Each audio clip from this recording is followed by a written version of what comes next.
Hello dear student, welcome to our YouTube channel. आज के session में अपन बात करेंगे आरआरबी नर्सिंग सुपरिटेंडेंट की एग्ज़ाम के पॉइंट ऑफ व्यू से इम्पोर्टेंट क्वेश्चंस के बारे में बात करेंगे। 100 to 100% आपकी एग्ज़ाम के पॉइंट ऑफ व्यू से काफ़ी इम्पोर्टेंट रहने वाले हैं। अपन ने पहले वाले सेशन में डिस्कस किए थे क्वेश्चंस, 2 सेशन अपन ने ऑलरेडी डिस्कस कर लिए हैं। अपन आगे बात करेंगे आज। चलिए बिना देरी के साथ में अपन वीडियो शुरू करते हैं। डियर फ्रेंड्स, अगर आपको मेरा कंटेंट, मेरा वीडियो अच्छा लगता है तो प्लीज़ एक बार इसको शेयर ज़रूर करना। बिना देरी के साथ में अपन शुरू करते हैं। Question 83, what should be the duration of suctioning to ventilated patient. तो वेंटिलेटेड पेशेंट्स के लिए सक्शनिंग का ड्यूरेशन कितना टाइम होता है?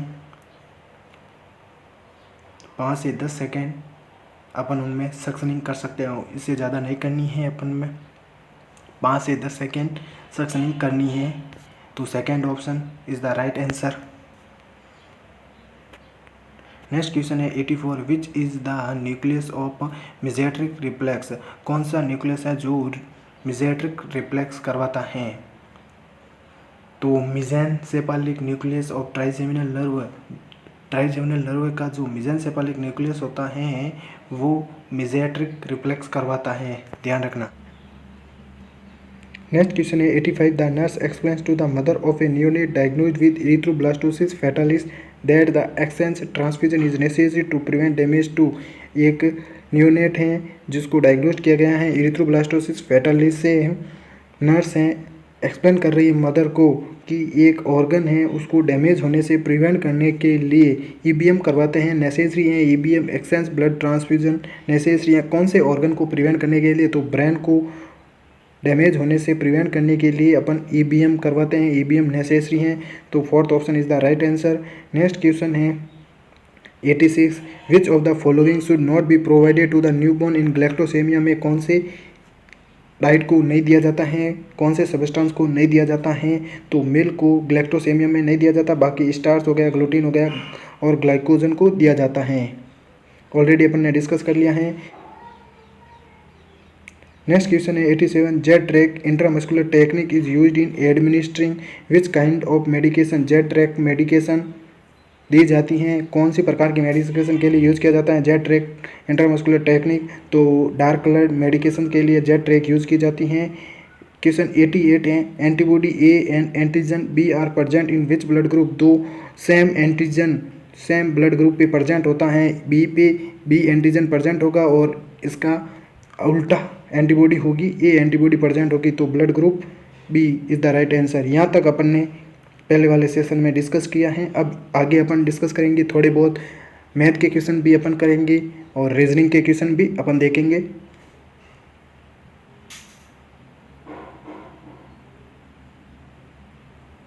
A client is at 35 weeks of gestation and calls the nurse at the clinic and reports a sudden discharge of fluid from the vagina. Based on the data provided, the suspected which of the following condition। देखो एक 35 week gestation है और calls the nurse को बुलाती हैं at the clinic में and report a sudden discharge, report करती हैं सडन डिस्चार्ज होता है फ्लूइड फ्रॉम द वेजाइना से। बेस्ड ऑन द डाटा, इस डाटा के आधार पर provided the suspected which of the following condition. ये कौन सी कंडीशन हो सकती है कि सडन डिस्चार्ज हो रहा है? तो प्रीमेच्योर सेपरेशन रप्चर, या सेपरेशन बोल सकते हैं, premature rupture of the membrane. तो fourth option is the right answer. Important है डियर फ्रेंड्स, स्टार मार्क इस पे देना। नेक्स्ट क्वेश्चन अपन बात करते हैं 90। नेक्स्ट क्वेश्चन है 90, an example of positive feedback mechanism in our body.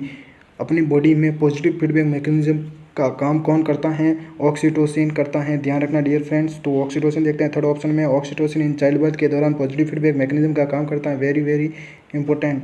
3 star mark इस पे देना डियर फ्रेंड्स। नेक्स्ट क्वेश्चन है 91st question, when is world patient safety day observe. World patient safety day कब मनाया जाता है? तो 17 सितंबर को, ध्यान रखना ये पूछा जाता है। 17 सितंबर को वर्ल्ड पेशेंट सेफ्टी डे मनाया जाता है, ध्यान रखना। वर्ल्ड पेशेंट सेफ्टी डे 17 सितंबर को मनाया जाता है। नेक्स्ट क्वेश्चन है 92, to what is at the back of RS 2000 note of Mahatma Gandhi new series. जो 2000 का नया नोट आया है, एक तरफ महात्मा गांधी का फोटो है और दूसरी ओर किसका फोटो है, तो मंगलयान का फोटो है। ध्यान रखना, मंगलयान का फोटो है। एक साइड पे बैक, उसकी बैक पे किसका फोटो है, मंगलयान का फोटो है। Second option is the right answer, very very important. Next question है 93, Punjab is also known as the land of 5 rivers, which one is not part of these 5 rivers. तो पंजाब को land of 5 reverse के नाम से जाना जाता है। इनमें से 5 रिवर्स की जो भी रिवर्स हैं उसमें से 5 रिवर्स की एक नहीं है, वह पार्ट नहीं है 5 रिवर्स की। तो यमुना पंजाब के अंदर नहीं जाती है, मतलब लैंड ऑफ 5 रिवर्स के अंदर नहीं आती हैं। तो सतलज हैं, रावी हैं और झेलम नदी हैं, ये सारी की सारी लैंड ऑफ 5 रिवर्स हैं। नेक्स्ट क्वेश्चन है 94, was the first vice president of India. India का सबसे पहला वाइस प्रेसिडेंट कौन है, सभी को पता है, डॉक्टर सर्वपल्ली राधाकृष्णन सबसे पहले वाइस प्रेसिडेंट थे इंडिया के। तो first option is the right answer, doctor S मतलब सर्वपल्ली राधाकृष्णन जी थे आपके फर्स्ट वाइस प्रेसिडेंट थे इंडिया के। नेक्स्ट क्वेश्चन है 94, the headquarter of RBI is in. RBI का हेडक्वार्टर कहाँ पे है, तो मुंबई में RBI का हेडक्वार्टर है। इंपॉर्टेंट है डियर फ्रेंड्स, पूछा जा सकता है क्वेश्चन। नेक्स्ट क्वेश्चन है 96, with preference to the invaders in ancient India which one of the following is the correct chronological order. देखो, एंशिएंट इंडिया का मतलब क्या होता है, प्राचीन भारत। प्राचीन भारत पर आक्रमण करने वाले शासकों का क्रम क्या है, उनका एक सीक्वेंस में ऑर्डर देना है, अपन को ऑर्डर में रखना है, सीक्वेंस ऑर्डर रखना है कि प्राचीन भारत पे आक्रमण करने वाले शासक कौन कौन थे, उनका सीक्वेंस बताइए। तो सबसे पहले किसने किया था, ग्रीक्स ने किया था, मतलब यूनानी शासकों ने भारत पे आक्रमण किया था। फिर साक्स के जो भी शासक थे उन्होंने किया था। फिर कुषाण वंश के जो भी शासक थे उन्होंने भारत पे आक्रमण किया था। इंपॉर्टेंट है डियर फ्रेंड्स, पूछा गया क्वेश्चन है, वापस पूछा जा सकता है। नेक्स्ट क्वेश्चन है 97, select the option that correctly represents the relationship among the following animal, birds, dog और पेट्स। ये तो क्वेश्चन आप आराम से सिंप्लीफाई इसको सॉल्व कर सकते हो। रीजनिंग का क्वेश्चन है कि एनिमल्स हैं, बर्ड्स हैं, डॉग है और पेट्स। देखो ये डायग्राम दे रखा है, पहले अपन डायग्राम देखते हैं। ये पूरा मान लेते हैं अपन एनिमल्स हो गया। सेकंड अपन मान लेते हैं आपके बर्ड्स हो गए। सेकंड अपन मान लेते हैं एनिमल्स के अंदर बर्ड्स मान लेते हैं। और फोर्थ अपन मान लेते हैं कि जो भी एनिमल्स हैं, बर्ड्स हैं, उनमें से कुछ क्या है, डॉग्स हैं। और फोर्थ अपन मान लेते हैं कि कुछ एनिमल्स, कुछ डॉग्स, कुछ बर्ड्स आपके क्या हैं, पेट्स हैं। ये तो हो भी नहीं सकता क्योंकि कुछ डॉग वो पेट्स हो सकते हैं। ये थोड़ा सीक्वेंस लगता है, आप कैसे भी इसको सॉल्व कर सकते हो। मैं एक बता रहा हूँ कि ऐसे क्वेश्चन आते हैं, ये पूछा गया क्वेश्चन है, तो ध्यान रखना।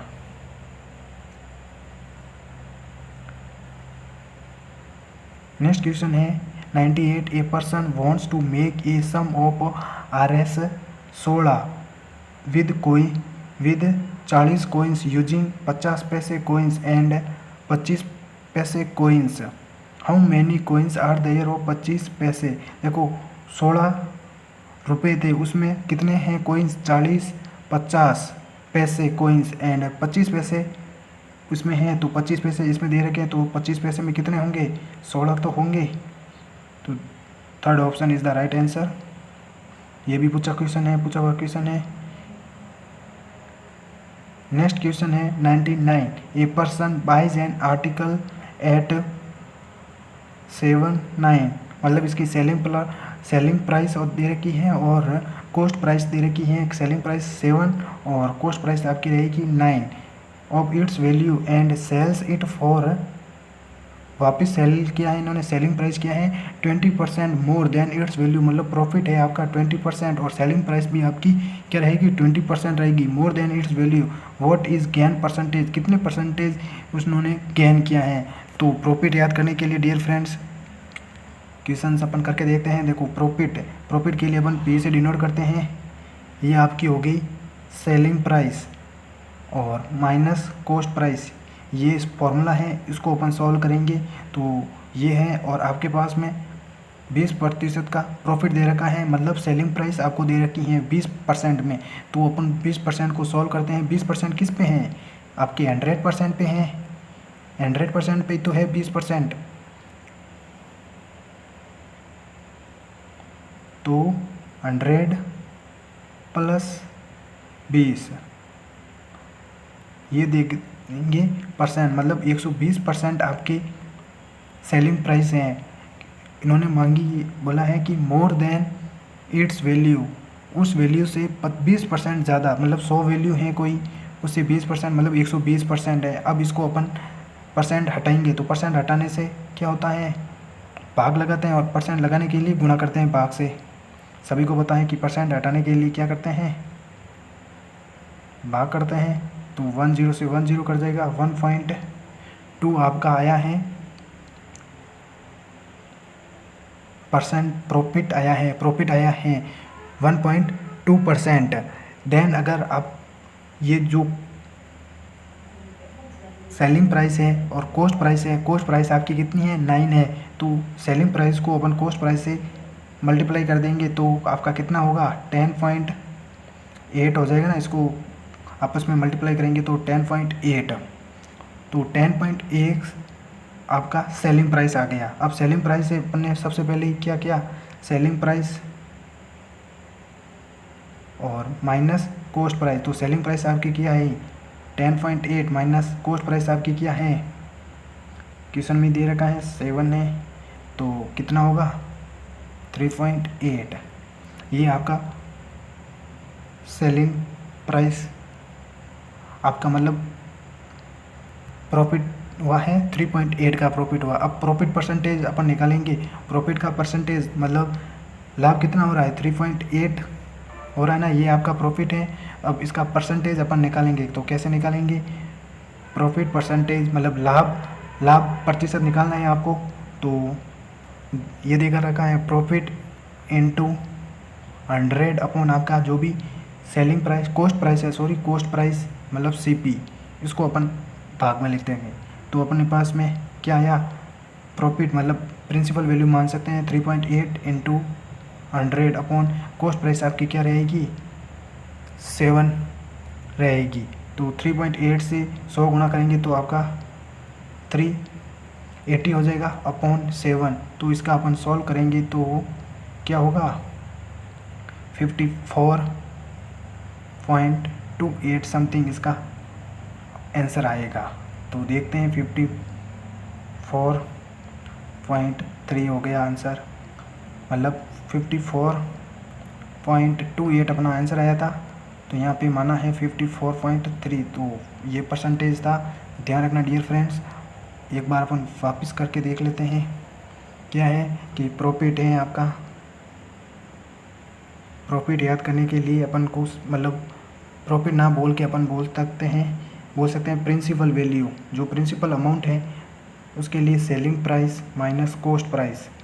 तो सेलिंग प्राइस कॉस्ट प्राइस आपके पास में प्रॉफिट दे रखा है 20% का, और सेलिंग प्राइस भी कितनी परसेंट दे रखी है, 20% दे रखी है कि उस वैल्यू से अगली अपन मतलब फर्स्ट वैल्यू तो अपन को दे रखी है 7 और 9 सेलिंग प्राइस और कॉस्ट प्राइस, तो अपन को सेकंड याद करनी है। तो सेकंड याद करने के लिए 20% है, 20% किस पे है 100%, 100 पे ही तो है, 20 प्लस 100 प्लस 20 ये परसेंट होगा, तो आपका कितना आएगा 120%। अब 120% है, इसको अपन परसेंट हटाने के लिए 1.2 हो जाएगा, आपका 1.2 हो जाएगा। अब आपकी जो भी सेलिंग प्राइस कितना दे रखी है 9 दे रखी है ना, सेलिंग प्राइस क्वेश्चन के अंदर 7/9, तो सेलिंग प्राइस आपकी दे रखी है 9, तो 1.2 से अपन 9 से उसको मल्टीप्लाई करेंगे तो आपका आएगा 10.8 समथिंग आएगा। अब 10.8 आया है आपका डियर फ्रेंड्स। अब जो भी ये क्वेश्चन आ रहा है ना, ये देखो ये इक्वेशन आ रहा है selling price minus cost price, तो सेलिंग प्राइस अपने पास में आएगी 10.8 माइनस कॉस्ट प्राइस कितने दे रखी है क्वेश्चन के अंदर 7 दे रखी हैं, तो ये अपन माइनस करेंगे तो 3/3.8 हो जाएगा। ये आपके पास में प्रिंसिपल अमाउंट या लाभ आ गया है आपके पास में 3.8 आ गया। उसके बाद में अपन सॉल्व करते हैं।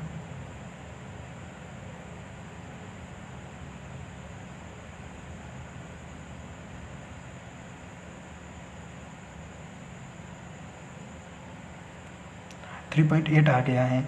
तो वो प्रॉफिट परसेंट अपन को निकालने के लिए प्रॉफिट इंटू 100 अपॉन आपकी CP आ गई। ये फॉर्मूला आपको याद होना चाहिए, मतलब कॉस्ट प्राइस है। तो ये अपने पास में क्या आएगा, 3.8 आ गया और 100 है। 3.8 इंटू 100 अपॉन कॉस्ट प्राइस कितनी दे रखी है, 7 दे रखी हैं।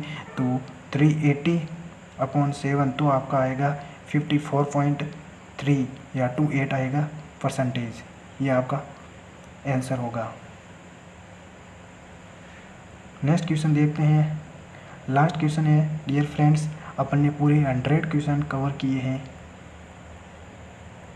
इससे नेक्स्ट सेशन में अपन बात करेंगे, काफ़ी इंपॉर्टेंट क्वेश्चंस की बात करेंगे जो आपके RRB नर्सिंग सुपरिटेंडेंट एग्जाम में काफ़ी हेल्पफुल रहने वाले हैं।